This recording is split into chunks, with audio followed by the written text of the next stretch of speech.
This episode is brought to you by Progressive Insurance. Do you ever think about switching insurance companies to see if you could save some cash?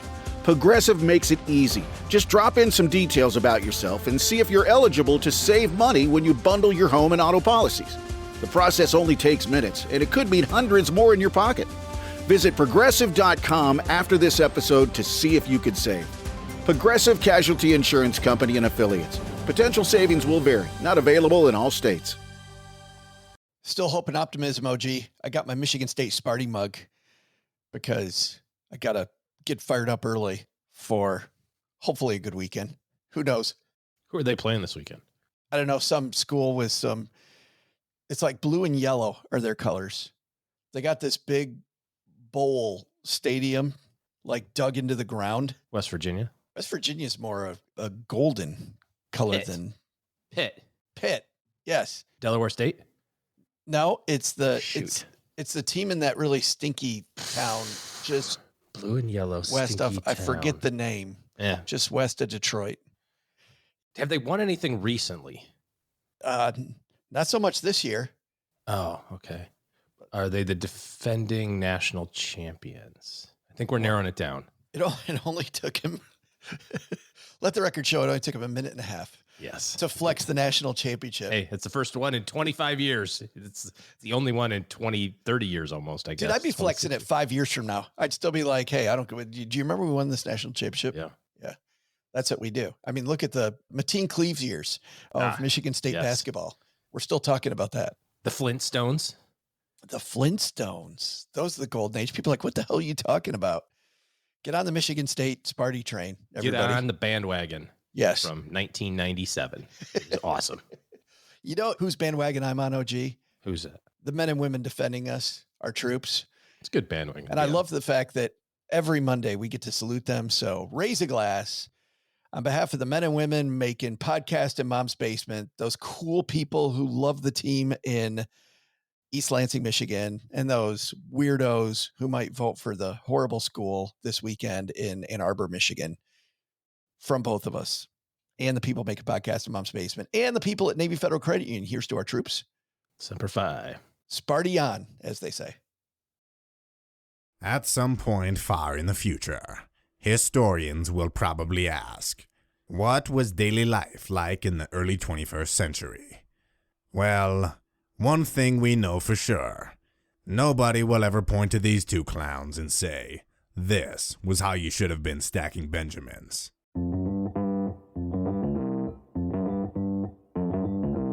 Live from Joe's Mom's Basement, it's the Stacking Benjamin Show.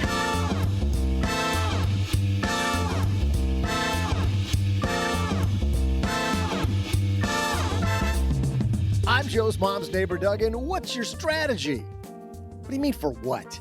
For life, for your money, for your career, for your family? Come on, wake up and face north, soldier. To help you pull it all together, today we welcome a business legend to Stacking Benjamins who's all about strategy. That's right, the Seth Godin joins us. For most podcasts, that's enough, but in Mom's Basement, oh no! We'll also share a headline segment on leakage from your 401k. A new study from Vanguard, Harvard, and others is in with some surprising results about your leakage. And then I'll share some absolutely incredible trivia. And now, two guys who are ready to fire up this purple cow of a podcast and poke the box once again. It's Joe and G. Nice job, Doug. Before people think that Doug's just making some innuendos, those are a couple popular Seth Godin books for the uninitiated. Purple Cow. This guy, OG, legend in the basement, Seth Godin. Does he know what he's getting himself into? I think he's got no idea. What did his agent promise him? That's what I want to know. I saw him upstairs pacing in the driveway, and I'm pretty sure he's on with his agent going, well, what do you mean I got to go down there? I don't want to go down there. It's spooky. It's scary. Turn the lights on, Doug. You know what's funny? So Seth Godin, usually, OG, for people that don't know who Seth Godin is, I'll give everybody his bio in a little bit. This guy is all about connections. And now he's focused his brilliant lens on strategy. And I know there's going to be a bunch of people saying, well, and you kind of addressed it, Doug, a little bit in the open. People are wondering, what does strategy have to do with my financial life? I think, OG, especially in a year like this year, where so many people are probably doing stupid stuff around the election with their money, it's a great year to have a strategy. Well, I just don't know why you wouldn't have. I mean, you have it for everything else in your life. We're working with my oldest right now in terms of his college applications. What do you have to show for these different schools, and what kind of character do they want to admit, and what should be the tone of your essays? And, this whole, I mean, there's whole groups of people that hire people who help with college applications, right? These college consulting type of folks. We decided to kind of do it on our own here. And, that was a great idea, but, so far so good. But that has a strategy. You have a strategy for how you want to progress in your career. You have a strategy for, I allegedly had a strategy a week ago playing golf. It was hit it as far afield as you can and use the whole golf course. That worked out really well. It was not my favorite week of Preserve golf, the fairway as much as possible. Yes. Was your strategy. Yes. Do not damage the fairway, for God's sake. So why wouldn't you do that for money? I don't, makes a lot of sense. Well, and it is funny, to your son's point, what I think of is kind of a micro strategy around college applications, really as part of a larger strategy. Like, it's got to be so hard at your son's age too, dude. Because I just remember that, because it all starts with, it's really tough to be my kid. Well, it is. It's, what do I want? I mean, sure. You know what I mean? Because I'm going to go to this school. I'm not going to go to that school. And it's easy without that game plan to just go, man, those buildings are pretty. Or, oh my goodness, did you see all the architect? Did you see, their basketball team is fantastic. Speaking of Michigan State, their football team at University of Michigan, their football team's great. So I'm going to go there. Man, that is not a strategy. Like, if you think a little deeper about, what do I really want for myself? Even if you don't know what your career is going to be. My niece is in the same spot. She made this list of criteria. She's like, listen, I don't like crowds, so I want to be a small school. I also really want small class sizes. So I want a small school. I want small class sizes. She really wants the liberal arts, broad education, but she also knows she's interested in nature. So she's looking at these schools with a bent toward natural science, but that will also teach her to write, to think critically, and with small, I mean, you know what I mean? Strategy is going to create a winning situation for her. Yeah. Even at the age of 17, she's thinking about this stuff. And I'm sure your son's going through that same stuff.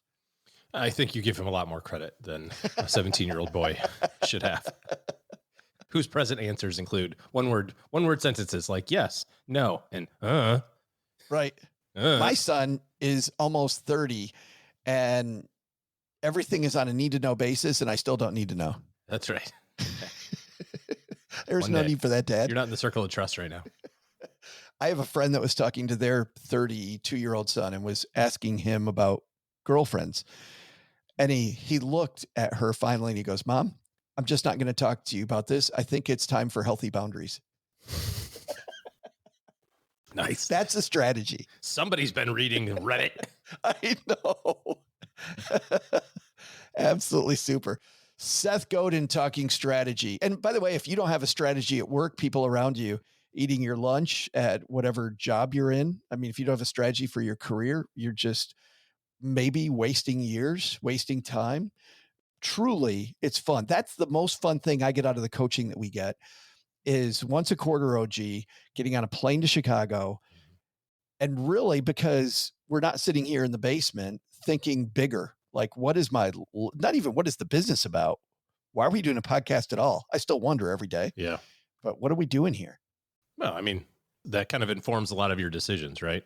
It helps at least point the boat in the right direction. You may not get all the oars rowing in the right speed, but at least you'll be facing the direction you need to be going. Seth Godin here to talk strategy. Let's talk about Seth's background. So Seth, back in 1986, was working for a company called Spinnaker Software, a software company that in the fairly early days of computers was making educational software. He was on board with them. And when he left, he started his own company, which morphed into a company called Yo-Yo-Dine. And maybe our older stackers know Yo-Yo-Dine, a permission marketing company named after the fictional Yo-Yo-Dine and the classic movie, The Adventures of Buckaroo Banzai. You ever see that? Buckaroo Banzai? Just a crazy movie. Yo-Yo-Dine was different because the advertising was around fun and games. They used contest online games and scavenger hunts to market companies to participating users. In August of 96, Flatiron Partners invested $4 million for a 20% stake. In 98, he sold Yo-Yo-Dine to Yahoo for, get this, $29.6 million. In 1998 money. Became Yahoo's vice president of direct marketing back in the go-go days of Yahoo. March 2006, he launched Squidoo. By 2008, it was one of the 500 most visited sites in the world. In 2014, he sold that to Hub Pages. Forbes calls Godin's book Free Prize inside the Business Book of the Year in 2004. New York Times, USA Today, and Wall Street Journal bestseller The Dip. Business Week named his book Linchpin among its 20 best books by the most influential thinkers in business in 2015. American Marketing Association's Marketing Hall of Fame in 2018. Times 25 best blogs. That's all he's done, OG. That's it. That's it? Oh. Yeah. And Stacking Benjamins. That's right. Now he's at the pinnacle of his career. Seth Godin coming up next. But before Seth, we have a couple of sponsors who make sure this is free for you today to hear great people like Seth Godin. Let's hear from them, and then we're running. In business, there is no room for guesswork. Every shipment matters. Every deadline counts. And when you're trying to keep operations running smoothly, the last thing you need is uncertainty. That's why reliability is at the core of USPS Ground Advantage. From the moment your package is first scanned in, it moves through a secure nationwide network, aiding in a timely and accurate delivery. You get near real-time tracking so you can keep up with your shipments. And with affordable upfront pricing, there are no hidden fees or surprise surcharges to throw off your cost sheets. It all adds up to predictable deliveries you can depend on, because knowing your logistics are handled lets you focus on everything else, your customers, your team, and the future you're building. Visit USPS.com/Ground Advantage to start shipping with confidence. USPS Ground Advantage. We mean business. Dell PCs with Intel Inside are built for the moments you plan and the ones you don't. They're for those all-night study sessions, the moment you're working from a cafe and realize every outlet's taken, the times you're deep in your flow and can't be interrupted by an auto update. That's why Dell builds tech that adapts to you. Built with long-lasting batteries so you're not scrambling for an outlet, and built-in intelligence that makes updates around your schedule, not in the middle of it. Find technology built for the way you work at Dell.com/Dell PCs. Built for you. Seth Godin coming down the stairs. Let's say hello.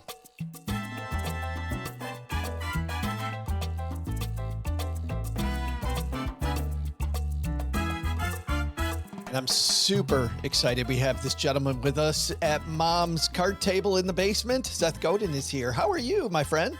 I am fantastic, but getting better. Thank you for having me. Does every day get better when you're Seth Godin? Oh, I don't think it has to do with being Seth Godin. I think it has to do with deciding. Just deciding that tomorrow's going to be better.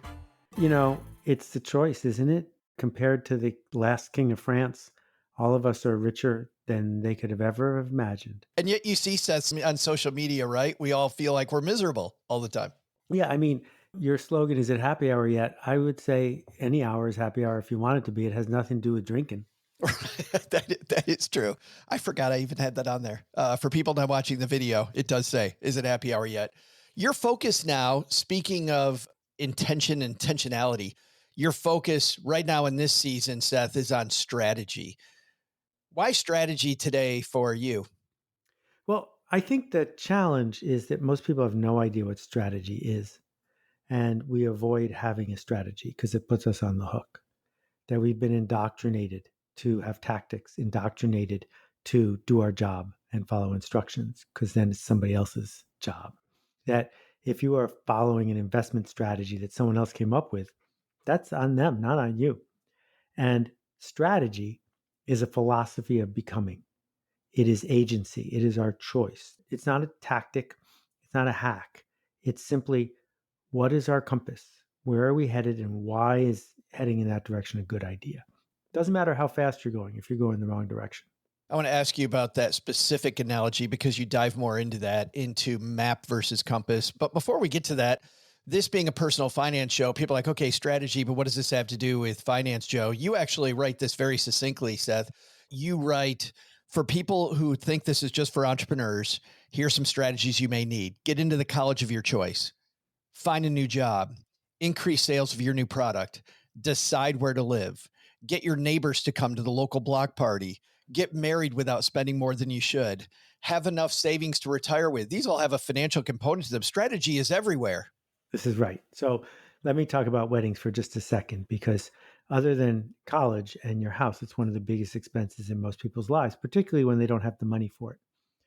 The system that most of us live in, the wedding industrial complex, is very simple. The system is the money you should spend on your wedding is exactly how much your best friend spent, but a little more.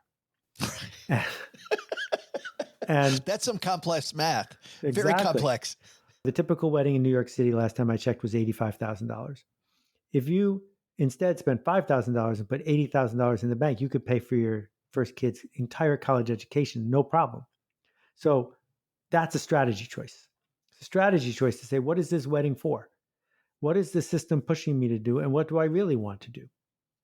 The same thing is true for people who have enough money to live on, but who spend an hour or 2 or 7 a day focusing on their personal finance, actively thinking about it. Well, if that was your job and you weren't getting paid to do it, is that how you would want your job to be? Like, you're voluntarily, this is become your hobby because you're not doing it to survive. You're doing it because it gives you something. Okay, what does it give you? What are the alternatives? How can you buy your time back? What would you get if you bought your time back? These are strategy choices that we skip over because instead all we're focused on is basis points. And basis points are interesting, but basis points aren't the point. Back when I was a financial planner, I haven't been a financial planner in a long time, people would tell me they would meet with me, Seth, and we would work to develop a strategy. And one couple put it very succinctly. They said, we went home and had some of the best sex we've ever had because strategy can be very, very sexy.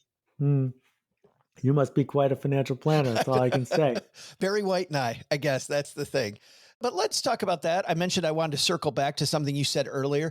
You said that strategy is a compass, but you also say it's not a map. What's the difference between strategy being a compass and strategy being a map? If I'm remembering, you're somewhere in the Midwest? I was in Detroit, but now we're in Texarkana, Texas. Okay, Texarkana, Texas. If I wanted to drive from here to Texarkana, Texas, and I had a map from 1947, it would be a rough journey. If I have an up-to-date map, but the road is out, I'm still not going to get to where you are because maps don't always match the territory. But compasses help me find where I am going, even if the territory has changed. And so when you think about organizations that have had smart compasses, they can keep coming back over and over again to what they do, even if technology changes, even if the world changes. Sometimes the system changes so much, we need a different compass. And that's what happened when I was at Yahoo. They bought my company and I was not in the room when they decided this, but they had the chance to buy Google for $10 million. Not 10 billion, 10 million. And they said, no, we're going to spend the money to reinvest in Yahoo Kids instead. And the reason is their strategy was the internet is young. We're going to build a site where people come and they stay. That everything we're going to do is to turn 1 click into 10, 10 clicks into 100. The more they stay, the more ads we sell. And Google's strategy was, we're going to build a site where people come and they leave. Everything we're going to do is about getting people to leave Google because the open web is going to start to thrive. And that's our strategy. Well, Google rode that strategy for 20 years quite successfully. And because Yahoo didn't change their strategy, no one goes there anymore. So strategy can be super simple. It can be, I am going to have a personal finance strategy that lets me sleep every night. Or it can be more complicated than that. And it's going to be my hobby and I'm going to dig deep into it and blah, blah, blah. but you got to be able to say it out loud, because if you don't say it out loud, you can't make it better. There are two problems you write with strategy. One of them is that we have no power at all. And the other is that we have ultimate power. You say the truth is in neither one of those. And we really need to acknowledge it for the strategy to become more elegant. Yeah. So what I'm saying here is, if you are a narcissist and you think the world revolves around you, you would imagine that whatever you decide is going to happen. That's where frustration lies. But the other thing you could decide is that you are simply a cog in a machine and you have no power whatsoever. And that leads to apathy. And that's not true either. There's something in between. We have leverage, we have agency, we can make a difference, but we're not in charge. This is where it matches up, I think, Seth, with your compass analogy, because knowing there's a compass, we know that conditions are going to change. We know mountains are going to get in the way. And because things are going to change, we're not, to your point, building a map. I am constantly reevaluating where I'm at and updating the strategy because of it. Right. And, Warren Buffett, who's the patron saint of people in the finance business, has a very profound, clear compass. His compass cost him billions and billions of dollars because he refused to invest in the internet. His compass sometimes isn't right. He lost a lot of money on Dexter's shoe. But over the course of 60 years or whatever it is, that compass keeps pointing him in a direction he's glad to go. Isn't that wild that he didn't invest in the biggest growth engine of all, and yet he still found a way, Seth? He still may have figured it out. I'm not sure. You write that there's 4 threads of strategy when we think about it: time, games, empathy, and system. Can we dive into those maybe individually? Sure. Let's start off with time, the time component of strategy. Why is that important?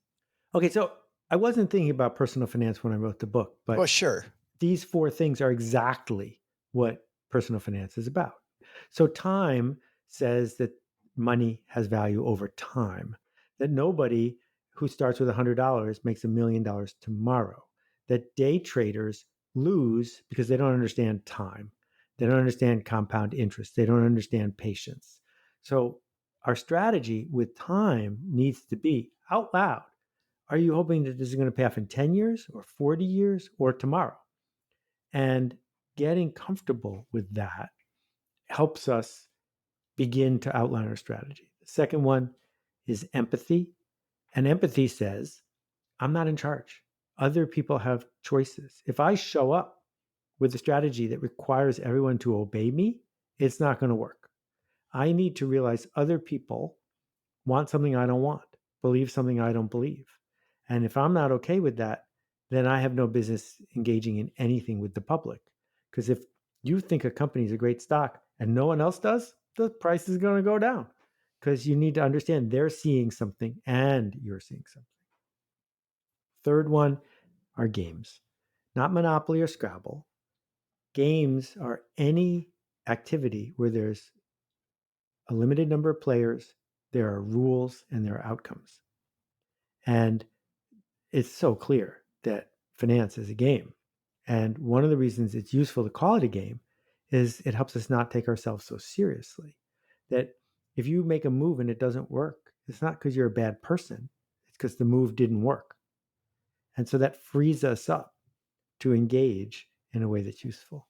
When I read you talking about games, by the way, just interject for a second, I really got this strong Carol Dweck, right? The keeping a growth mentality, Seth.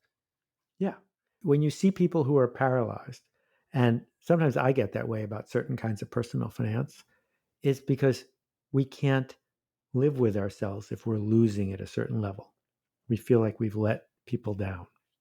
And the most successful investors I know don't feel that way, right? So Fred Wilson, who's the king of VCs in New York, I was the first person he invested in with my company. So I've known Fred for 30 years. And Fred has made billions of dollars and lost through opportunity cost even more than that. And if you take every one of those seriously, not like you're moving pieces in the game, then you're just going to keep working in the steel mill and you're not going to do anything. You write that strategy builds systems, but also depend on them. I get this idea of a continuous wheel, right? Exactly. What do you mean by that? All right, so this one's important enough to decode. So what's the most famous system in the world? it's the solar system. And Pluto is a whole controversy we don't need to get into. But Poor Pluto. the Earth rotates around the sun. It doesn't do it because it wants to. It does it because of gravity. Gravity is invisible, but it's real. The educational industrial complex is a system. From the time a kid is little, they're hearing about famous colleges. From the time parents start becoming parents, they're thinking about what will it mean for their reputation if their kid goes to a famous college. Famous colleges, which have been around for hundreds and hundreds of years and nearly bankrupt families, there are alternatives, but the system is so ingrained and there's so many people in the system. No one means ill. No one is trying to hurt anybody, but the system is real. There is gravity there. And so when you meet someone who's very smart about personal finance, it's because they see the systems. They see what the credit card companies do for a living and how they seek to make more money. They see all of the components of how marketing fits in. I still remember years ago overhearing this woman getting out of her car at a supermarket parking lot. She said to her friend, "My last car payment is next week. I'm going to buy a new car that day." Oh, Lord.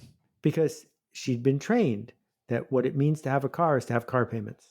And the idea that she was going to have a free car going forward never entered her mind because she made her payments. Now it's time for a new car.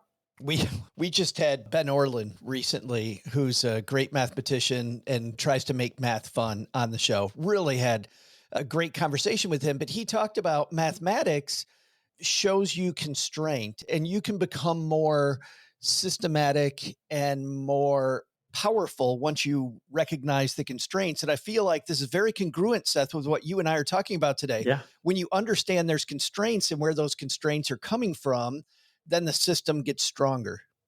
Exactly. You can't, this idea of thinking outside the box is crazy because it's really dark and cold outside the box. What you need are the edges of the box. When you understand where the constraints are, you have something to lean against. And people who are uncomfortable with constraints are the ones who say, just this one time, I'll put it on my credit card. Just this one time, we'll splurge because we already spent this much money for dinner, so we might as well spend that much money on the last bottle of wine. No, they're not related. You can live a life with constraints quite happily because knowing where the boundaries are keeps you from having to question them all the time.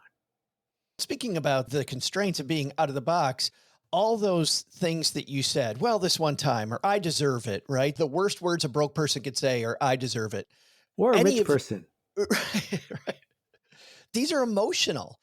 These are emotional things that I feel like building a system helps us realize the fact that we are emotional creatures and helps keep emotion out of our decision making. Okay, so you're using the word system differently than me, and there's nothing wrong with that.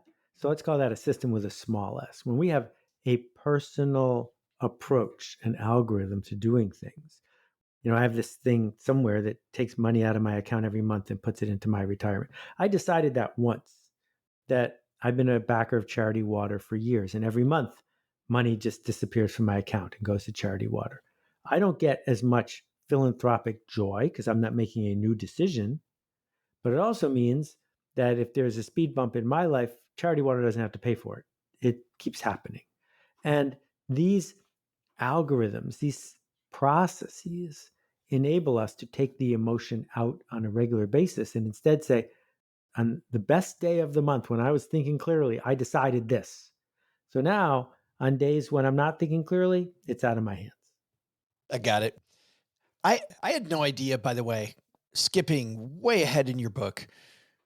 I had no idea about the history of Duncan Hines. I had none. I just, you see the Duncan Hines on the shelf.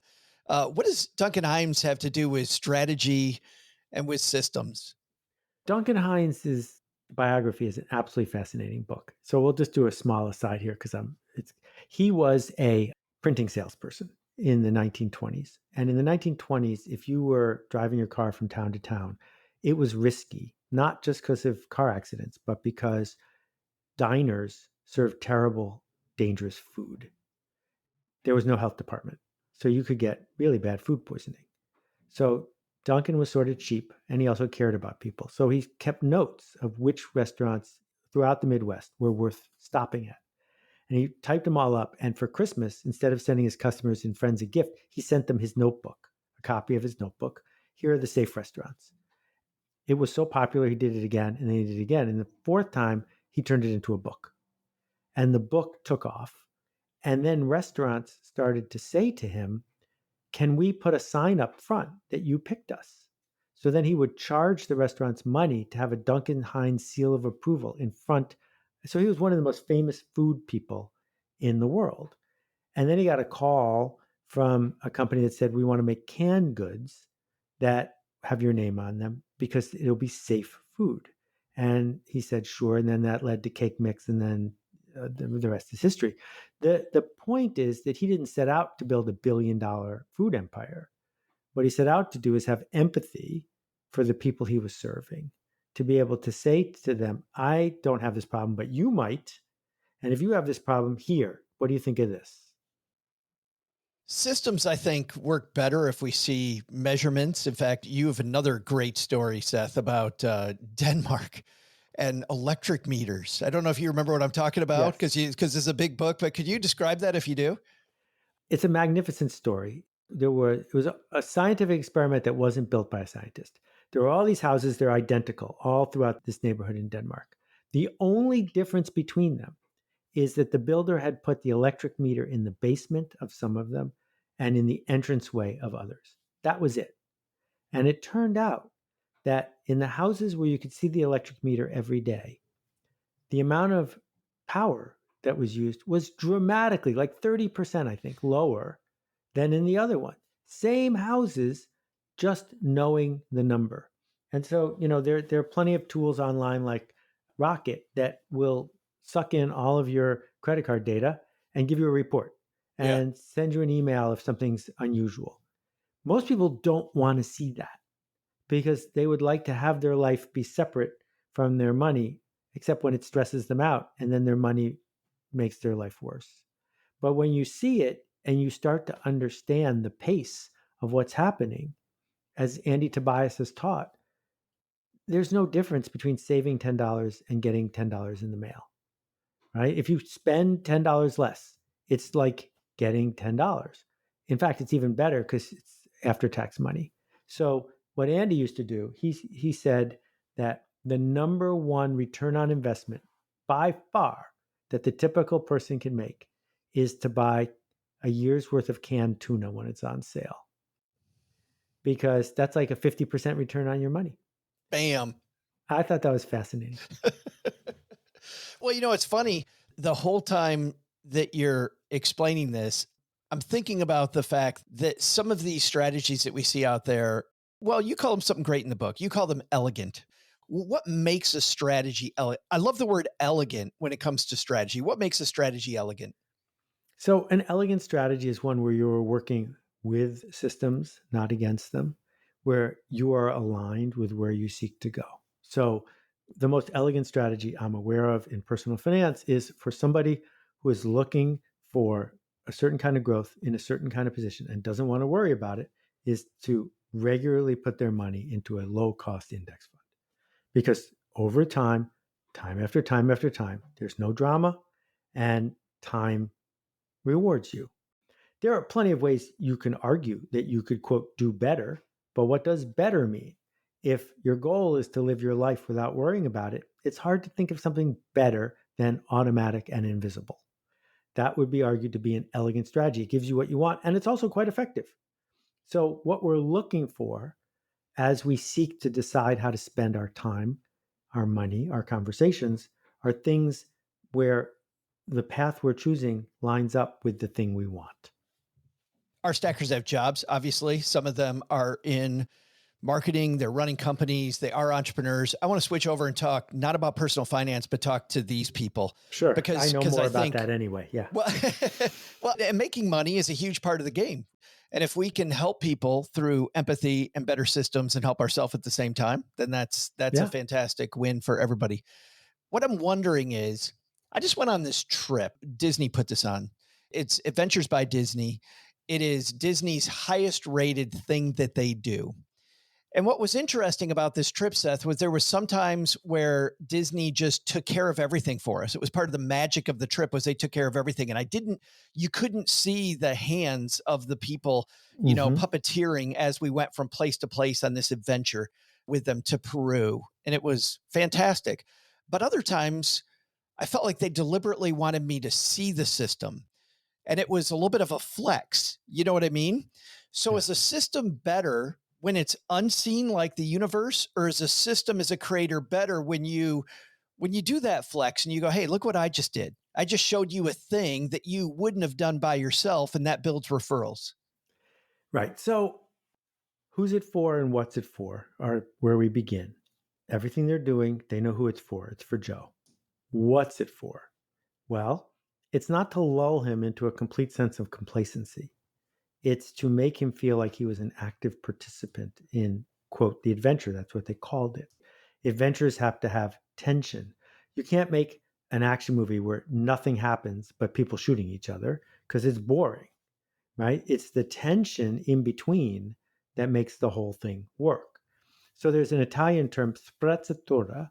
Sprezzatura is what happens when you deliver things with grace and care and it seems effortless. But it's not. That's a level of service. So if I'm calling up a fancy restaurant, I think the way that they could create the most magical experiences begin with tension. I probably can't get in. They're probably full. I probably have to pull a string to get in. But when I pull the string to get in, all of a sudden I feel better because it says something about my status that I could get in. That starts me off on the right foot compared to a restaurant that says we have times at 4:30, 5:30, 6:30, 7:30, 8:30, 9:30, 10:30. Same restaurant, but they created tension. When I get there, the person recognizes me. Well, they don't recognize me because they recognize me. They recognize me because my name's in the book, right? And they're leaning into it. So we go through all of these steps in all of these interactions. Is it a daily special? What does it mean it's special? Right? Didn't they make all the food today?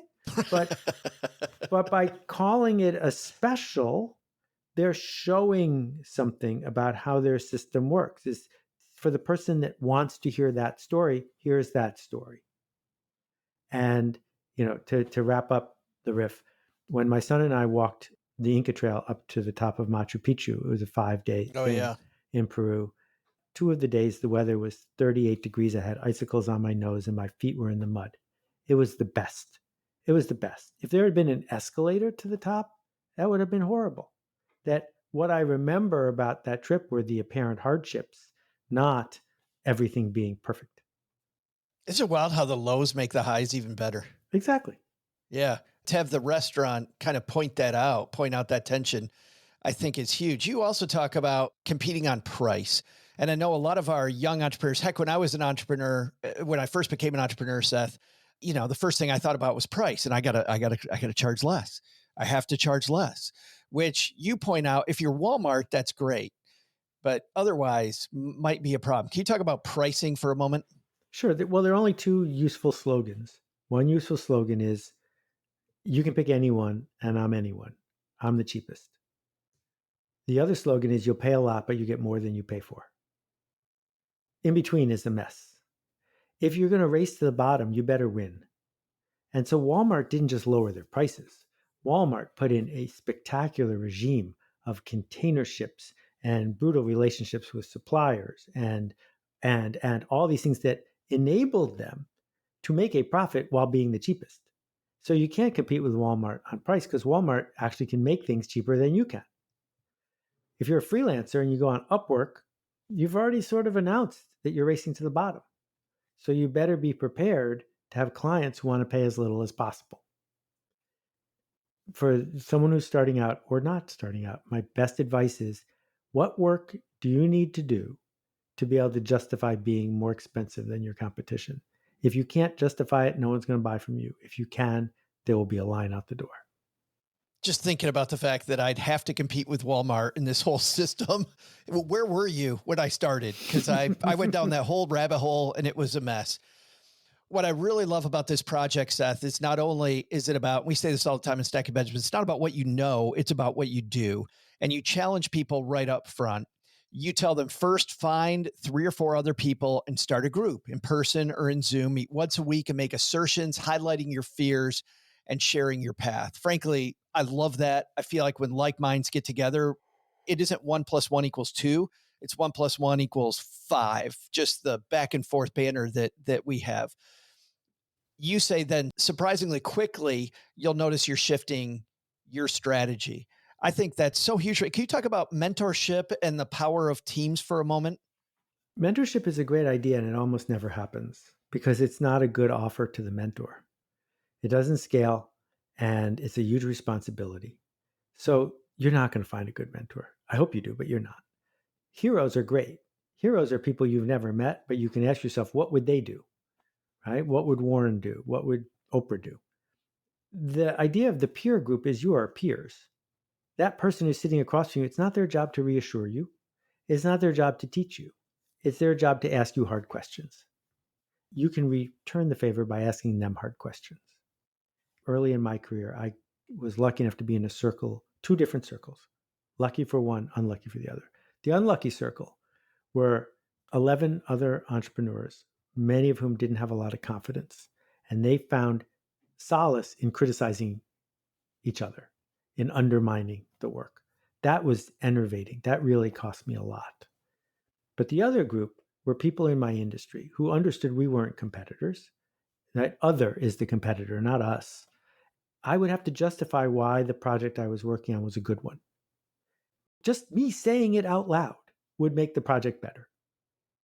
That idea that for free, you can find a few people who are by your side, whether it's personal finance or the business you're building or parenting, is spectacularly important because this isn't about other people telling you the right answer. It's about other people opening the door for you to find the right answer. The book is called This Is Strategy. It comes out tomorrow, by the way, and I think it's going to be, I would have to imagine, Seth, it's available everywhere. Only where finer books are sold. The finest books. Seth, great to finally meet you. I've been a fan of your work for so long, and thanks for mentoring our stackers today. I super appreciate it. Thank you, Joe. Keep making a ruckus. It matters.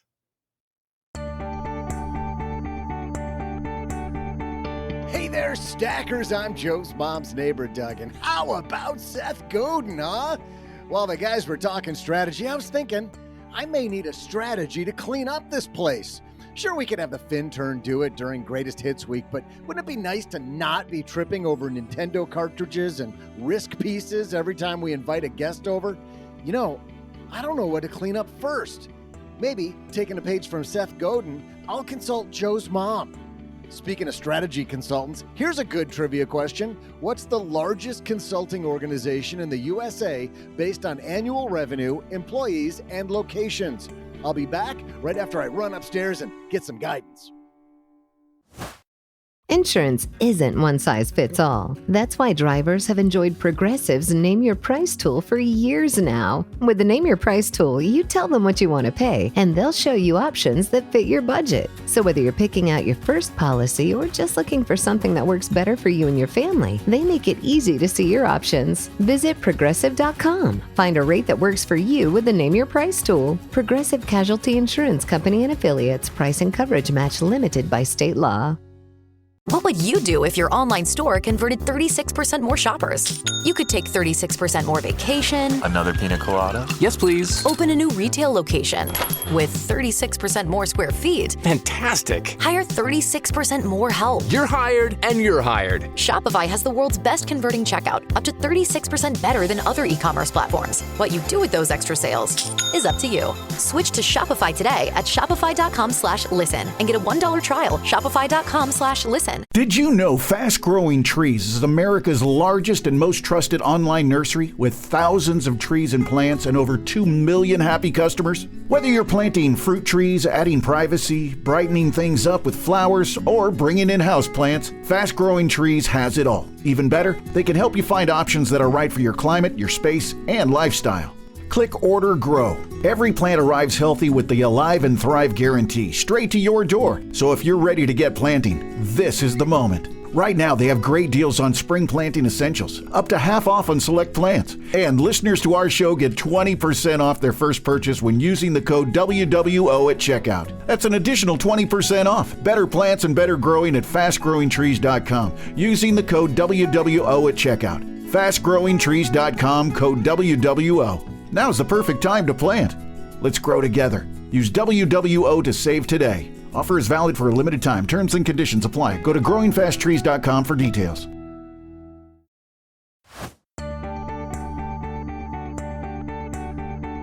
Hey there, stackers. I'm Seth Godin, fan and a guy who's always open to consult with you on ice cream flavors, Joe's mom's neighbor, Doug. Well, there's a lesson. Don't ask Joe's mom about what we should clean up first. Her strategy notes were, they were these. Hold on, I got them right here. Folded in my pocket. Folded neatly. Hold on. Oh, wait a minute. No, that's a Waffle House receipt. Oh, here it is. Here's what she said. You can make out her handwriting. I don't care. Just clean that up. God, is that what the big consultants do? Did I ask Joe's mom or Dave Ramsey for advice? Well, maybe next time we consult a more professional organization. Here's today's trivia on that topic. What strategy consulting organization is the largest in the USA based on locations, annual revenue, and employees? Third largest is Bain & Company. Second is Boston Consulting Group. But the big one is McKinsey with 45,000 employees, 133 locations, and revenue in 2023 of $16 billion. Man, and I thought paying Joe's mom $5 was bad. Then again, they say you get what you pay for, which means back to two guys who come for the price of a couple of advertisements. It's Joe and OG.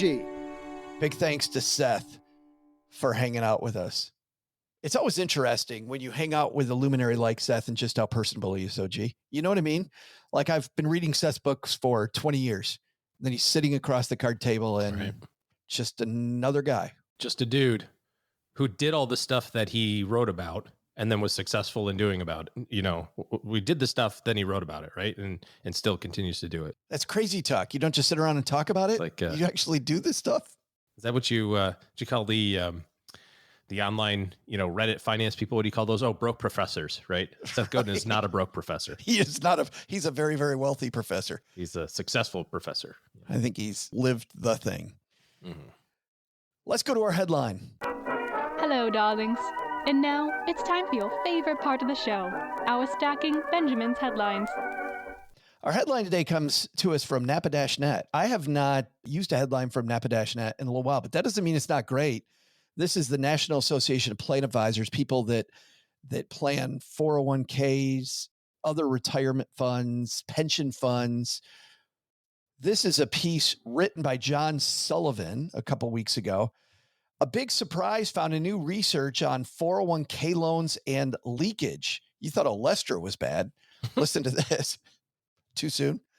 A recent paper from a collection of Harvard, Yale, and Vanguard researchers could throw a wrinkle into how we view retirement plan leakage. Have you ever heard that term? I've never heard the term. I think John's messing with us. Retirement plan leakage. I got to go run to the other room for a minute because I've had some retirement plan leakage. I was going to say, all you old guys are reading some weird stuff. Did this come from ARP? Is this part of the... Does your plan have leakage? It's so weird how I came up with this. Visit your doctor for...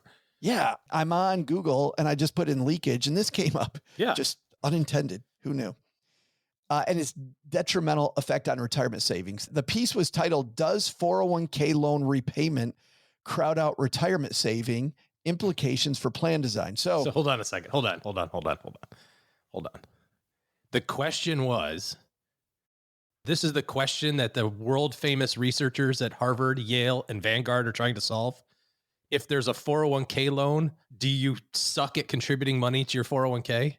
Is that the question? That's the question. Oh, hold on. Let me get out my abacus and figure this one out real fast. So I borrowed money for my retirement plan and I'm paying it back. And you're wondering if I also have enough money to make other contributions on top of the payback?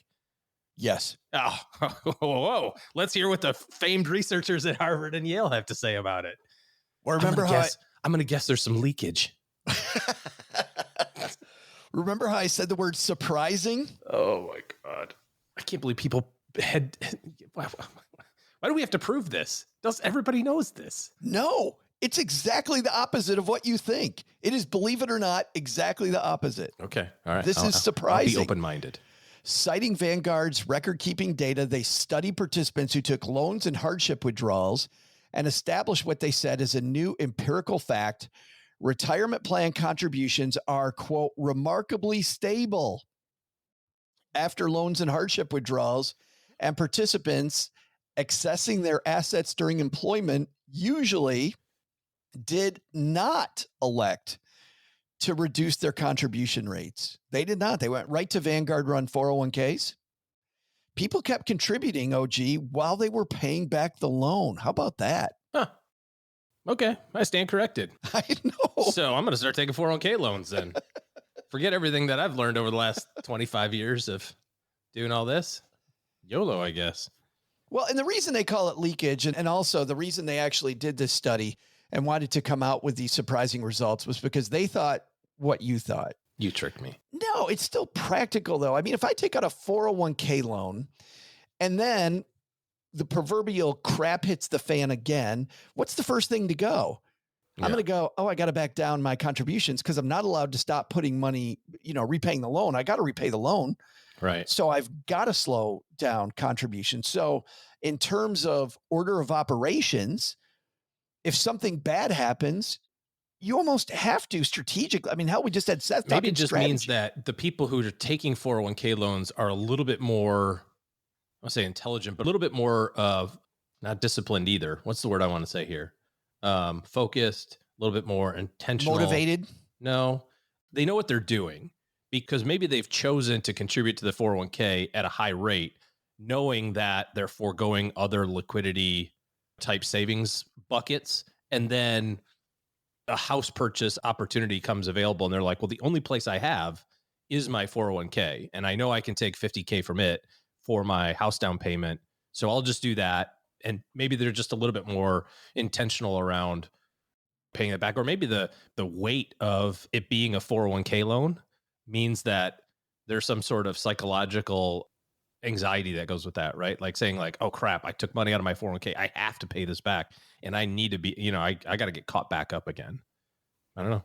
Yeah, I don't know. It's super interesting. They'd call it leakage because what people really worry about is a provision under Secure 2.0, which a lot of experts really don't like.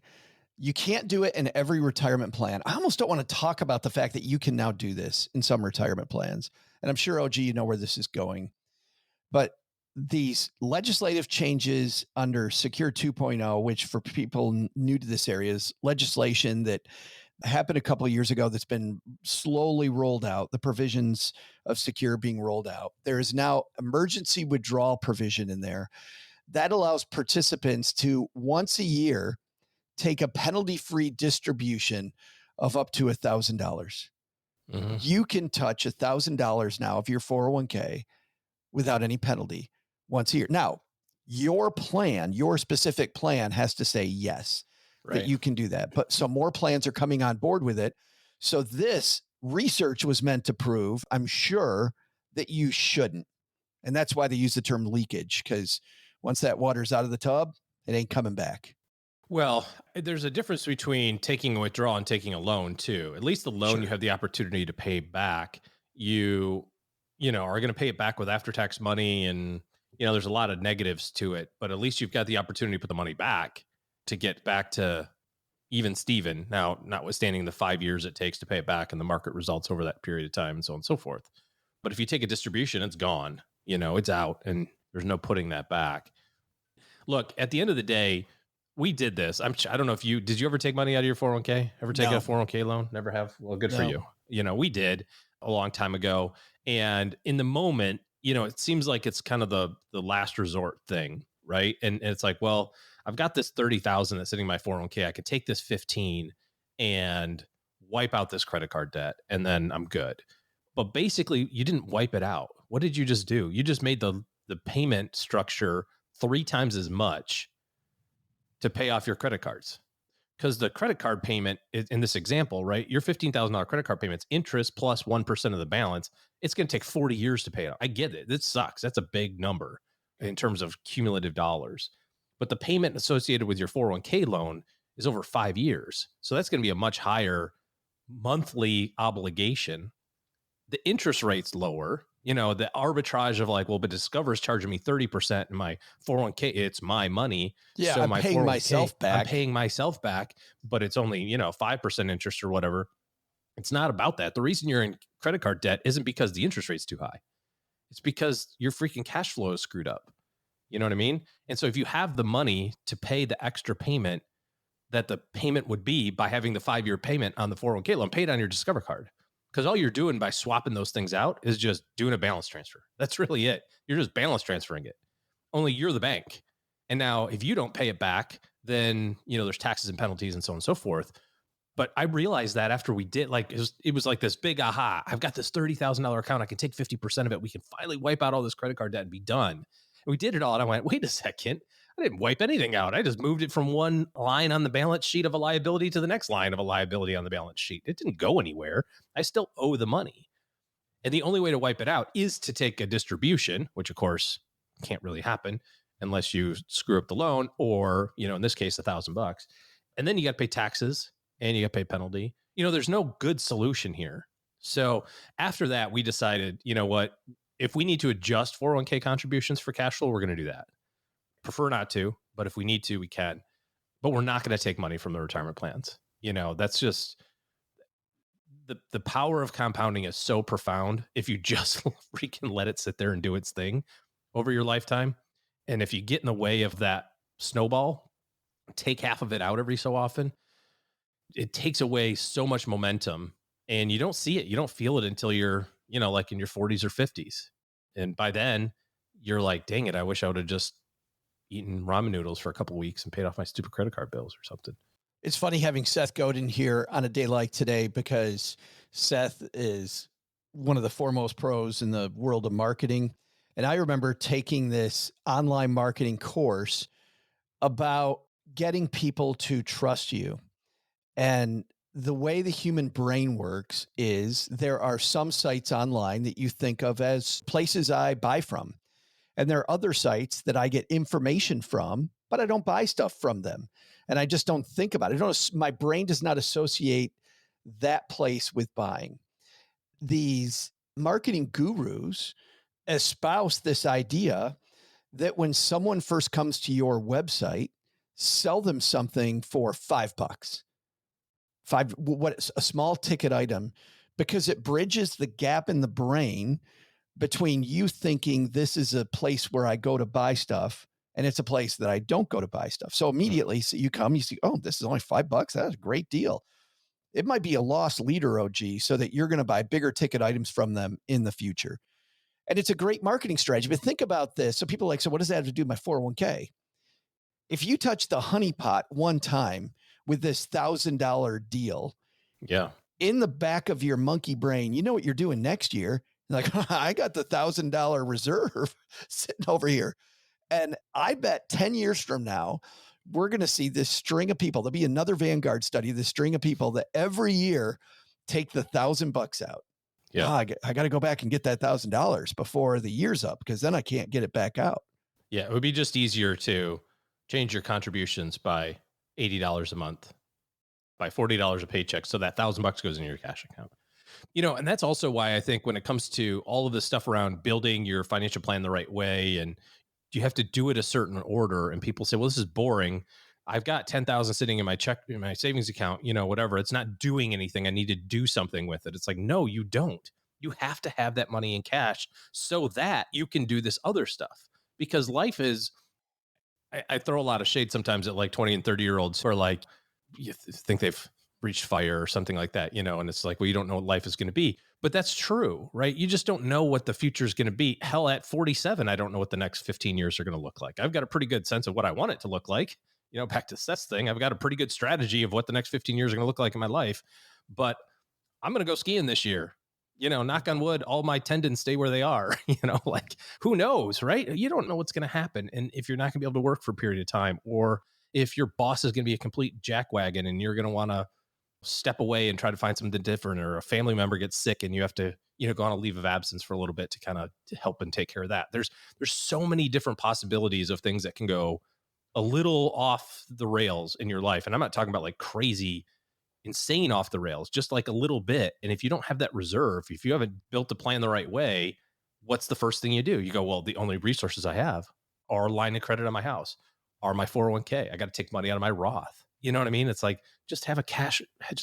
get your goddamn 3 months of cash reserve. And then you've got like the space to do what you need to do. And it's stress-free. And you just go, okay, I can do this. I have this flexibility in my life to do this stuff. I'm smiling because I'm going back to my days of financial planning and the number of clients I met with at the beginning of the relationship. And I'm talking about getting your okay, what happens if you get in a car accident? I got this $15,000 I want to invest. Let's talk about that. No, let's talk about your will. Do we got to talk about yes. Because if you pass away, what's your family going to do with who's going to take care of your kids? You have 3 kids. Like, they're not going to live on this $15,000.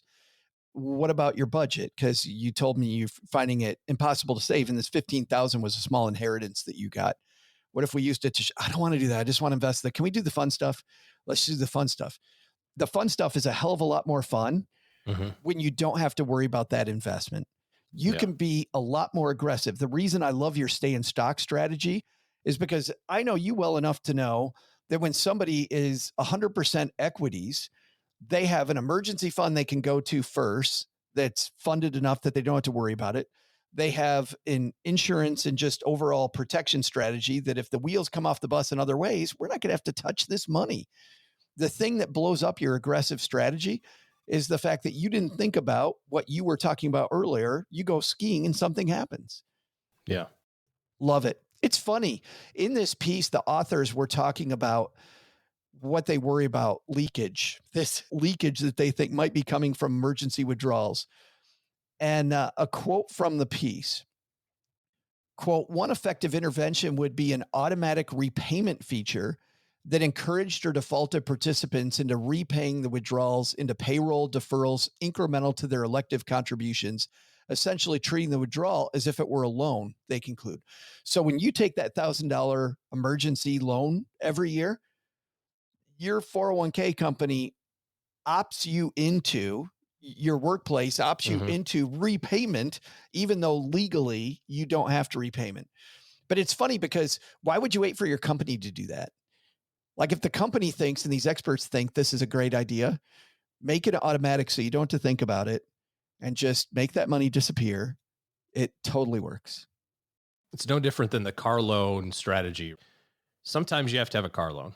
I get it. Like, if the cars are freaking expensive. I just saw a study the other day that said the average car is $49,000 right now. Like, that's the average. I mean, that's ridiculous. So, used ones are just slightly, but you go out and you got your car loan. It is what it is, right? That's how life is. But when you get done paying the car loan off, don't go get another car. Like, keep your car for like 5 more years or 4 more years, but keep making the car payment, and bada boom, bada bing, you can pay cash for the next car. Like, you're already doing it. You're already doing a $500 a month car payment. Just keep doing it for another 3 or 4 years, and you'll have cash so that now when the car takes crap, you can be like, oh, go to Bank of Me and take out your car instead loan. Of changing your cash flow like this as your life goes on, right? It's like, oh, life's really good. I don't have any debt. Oh, I got a bunch of debt because I get, bought a house and a car and student loans and all that crap. And then I get that stuff paid off. And it's like, now I want to get a vacation house. It's like, my God, just keep your cash flow the same.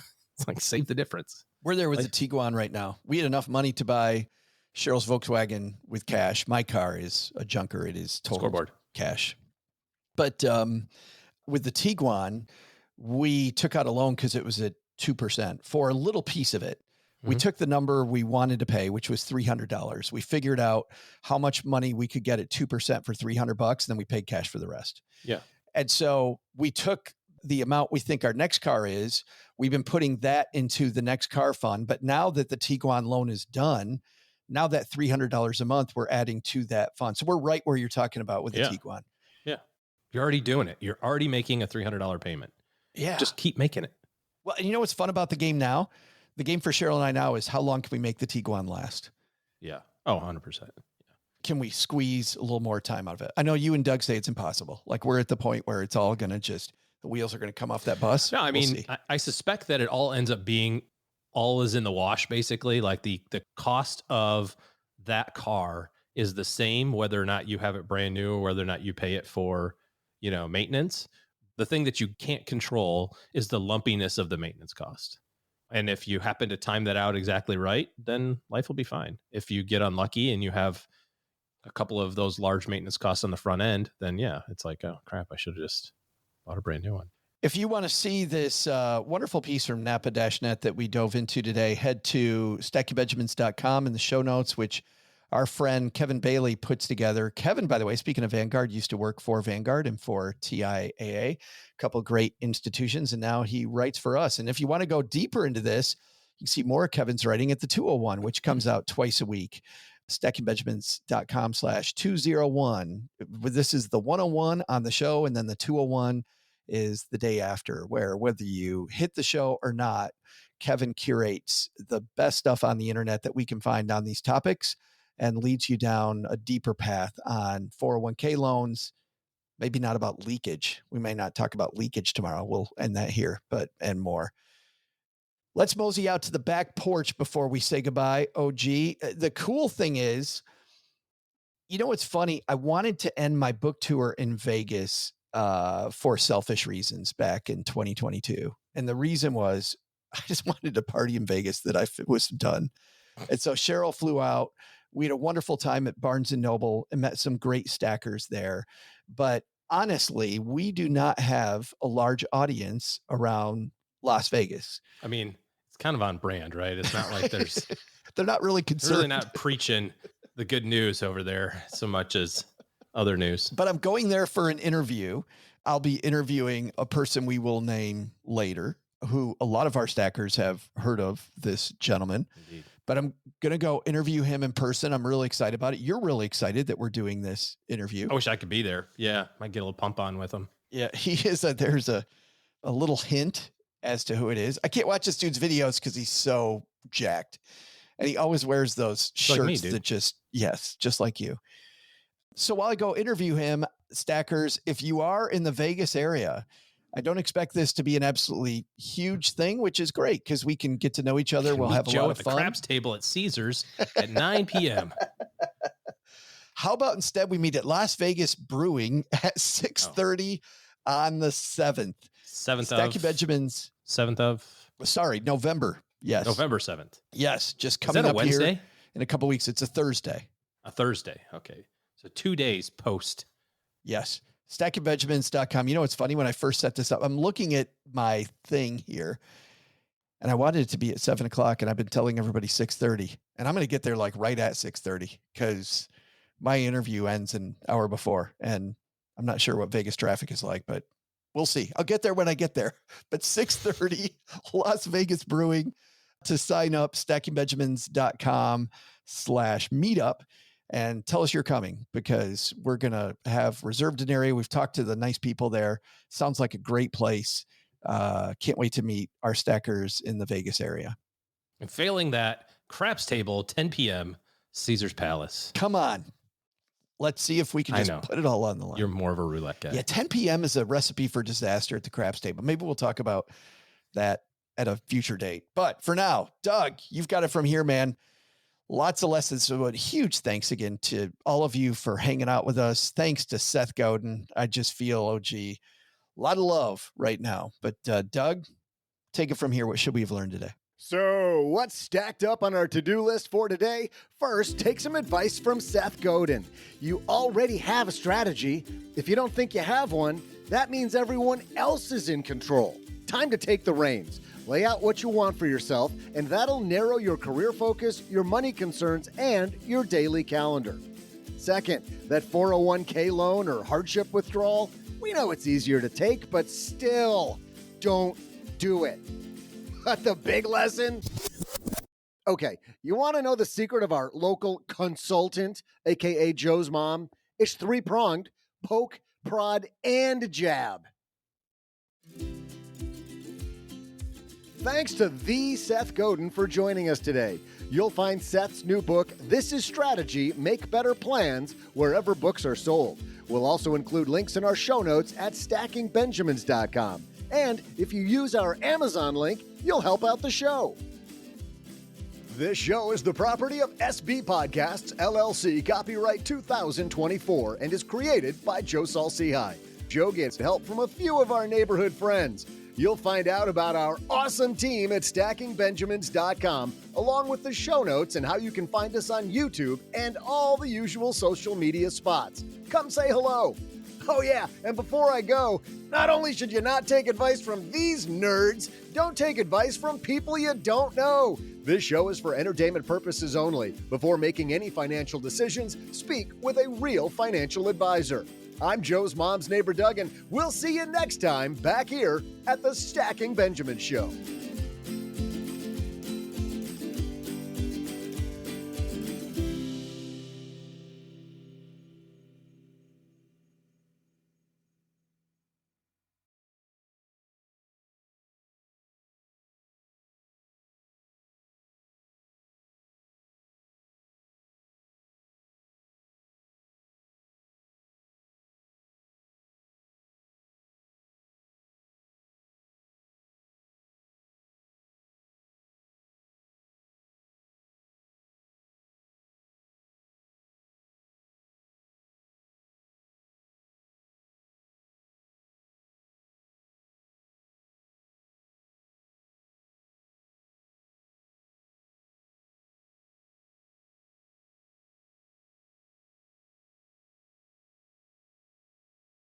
And that later moment might be now.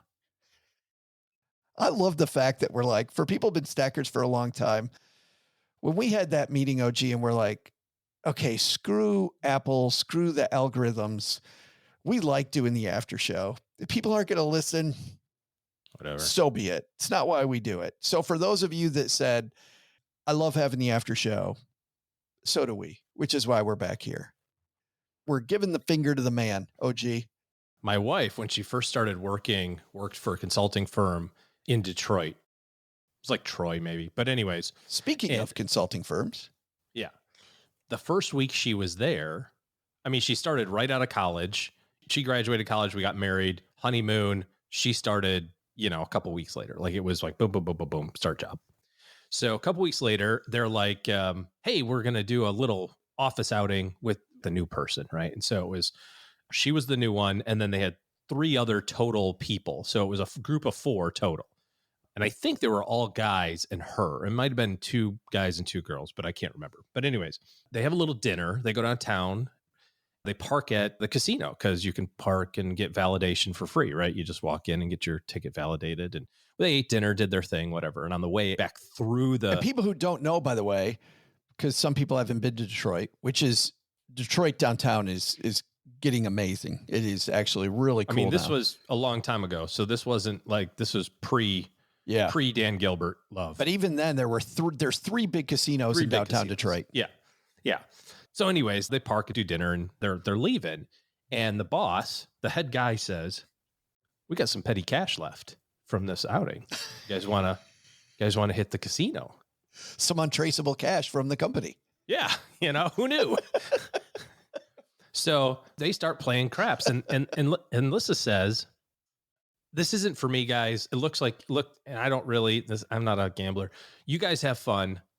Thanks for a great evening. I'm going home. And they went, no problem. See you later, new gal.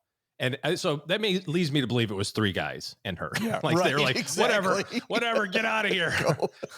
Big money. I guess they played a little roulette and then they played blackjack, craps. So the next day comes and she walks into the office and they're all there early, like kind of giggling. And on her work computer is a big envelope. Big thick envelope, and she kind of looks at it and she looks and you kind of look and everybody's like looking at you. You're like, obviously this is something I'm supposed to do something with right now. And they open it up and it's just full of cash, like $6,000 full of cash. And they're like, what? She's like, what is this? And they're like, dude, you missed it. We caught a heater with the petty cash from the company and we just kept letting it ride until it got to 25 grand. So they caught this. They like literally like played craps, starting with like $500 until it went to 25,000.